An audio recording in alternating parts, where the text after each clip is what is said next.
ibodatimizni soat 10 ga doğru yaxshilab bajara olaylik. 10 ga doğru.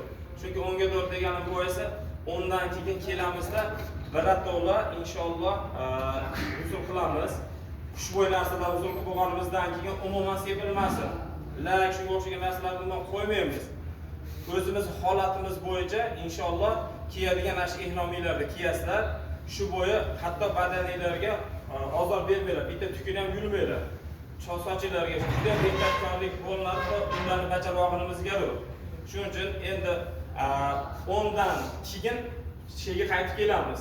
Kelib 10 ga ishida bo'lib olaylikda bir 2 soat yana ibodatlarimizni qilib kelib bo'lganimizdan keyin 2 soat 10 da kelamiz, hamma narsalarimizni yig'ishtiramiz. Hech nimamiz qolmasin. Bega qaytib keladigan narsalarimiz nimamiz yo'q, ilojimiz. Hatto biz ketadi. Keyin nima qilamiz? Narsalarimizni hamma yo'g'imizni chiroyli qilib taxlab so'mkaga solib, so'mkalarni hammasini hali kunga qo'ygan joyimizga yana qo'yamiz. Qo'yib, ana shu kiyim bo'lgan holatda ehromimizda tushib ketamiz, birato'la so'mkalarimizni olib. Qo'yib bo'lib, endi soat shungadir juma vaqti bo'lib qoladi. Juma vaqtimizni Xudo xolasa jumaga chiqamiz, ibodatimizni qilib inshaalloh kelamizda, inshaalloh shu bilan labbak aytib, Xudo xolasa umrani bajargani ketamiz. Lekin qolib ketish bo'lmasin. Bir-birimizni kutib qolmaylik. Hamma o'z sherigini mahkam ushlasin. Chunki endigi hozir qolib ketadigan bo'lsak, bu yerga borib qoladigan vaqtimiz yo kechqurun yo ertaroq borib qoladigan bo'lsak, odam haddan tashqari ko'p. Chunki hozir bo'lak oilaga nisbatan odam ancha ko'p, 2 barobar, 3 barobar bilingan odam ko'p. Chunki mana endi avval kelganimizda yo'q joylardagi odam to'lib ketyapti, ibodatda ko'ryapsizlar. E'dagi odam bedan 2 barobar, 3 barobar, balki undan ham ko'p barobar Makkada odam ko'p bo'ladi. Chunki biz bu yerda 3 kun turdik.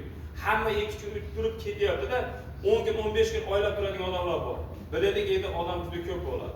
Shuning uchun e'da ham bir-birimizga juda ham aql bo'laylik, bir-birimizni yo'qotib qo'ymaylik. Borgan joyimizni birinchi kuniyoq mahkam bilaylik. Qaysi avtobus qatnayapti?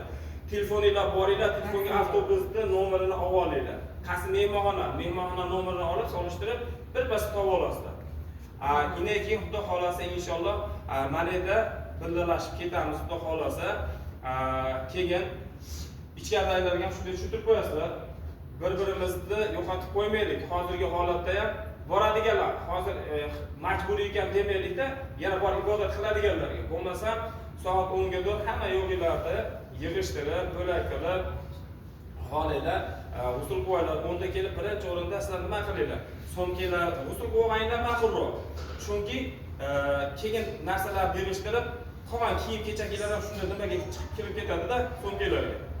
Ammo shunday qilaylikki, bir-birimizni kutib qolmaylik, bir-birimizni istab qolmaylik. Bu yerda bitta odam qolib ketsa, qolgan 49 ta odam ash bitta odam kutib turaveramiz. Shuning uchun har bir xonada turgan odamlar bir-birlarini nazorat qilib turinglar. Sen kech qolyapsan, soatni qara. Ammo jumaga hamma borsin. Bu yerda juma o'qishga mana nasib qildi, Alloh taologa hamd sanolar bo'lsin. Jumani o'qiymiz. Rasululloh sollallohu alayhi vasallam bilan xayrlashamiz. Bundan keyin masjidga imkon qadar chiqib ketayotgan masjid hududidan Rasululloh sollallohu alayhi vasallam masjidga bir 5-10 qadam bo'lsa ham ko'rinishimizni tashlab turib yana qaytib ketaylik. To'g'ridan-to'g'ri qaytib ketmaylik. Shunda hurmatini joyiga qo'yib qo'yaylik. Chunki bu yerlarga ota-bobolarimiz kelolmagan joyga hozir biz nasib qilib kelyapmiz. Bo'lib ham ro'za oyida kelyapmiz. Buni mukofoti juda ham yaxshi inshaalloh. Ammo bitta gunohimiz bu yerda, ko'p gunoh yuradi. Bitta yaxshiligimiz ko'p yaxshilikka yuradi inshaalloh. Shuning uchun hamisha bir-birimizni yomon ko'rmaylik, hamjihat bo'laylik, hojoto'lar. Agar ko'nglinglar to'lmayotgan joyda bo'lsa, tortininglar, mendan so'ranglar. Manaqa kamchiliging bo'lyapti, manaqa deydi. Ayollardan hech kimda shikoyat bo'lmadimi? Hamma yaxshi. Ko'nglinglar to'qib, Xudo xolasa. Firmadan ko'nglinglar to'qmi? Yaxshi, shu bizga shu yetadi. Inshaalloh keladigan odamlar bo'ladigan bo'lsa, o'zi biladi, keladigan odam, bu firmadan kelgan odam hamisha shu firmani tanlayveradi. Chunki o'ziga yarasha qulayliklari bor. Endi odam shu tiqin holatida, ro'za paytida ham inshaalloh shu darajada hozir Makkada ancha ko'p guruhlar yuribdi. Ularni tartibga solish ham o'z-o'zidan bo'lmaydi. Va bu yerga kelgandan keyin mana hech kim hech narsani bilmaysizlar. Kelib sizlarni mana olib boramiz, mana nima qilamiz degandan keyin ash mehnat qilayotgan odamlarning inshaalloh qadriga yetib qo'yganinglar yaxshi bo'ladi. Inshaalloh keyingi safar kelganda ko'pab birovga muhtoj bo'lmaysizlar. Bu yo'llarni Xudo xolasa yaxshi bilib oldinglar endi.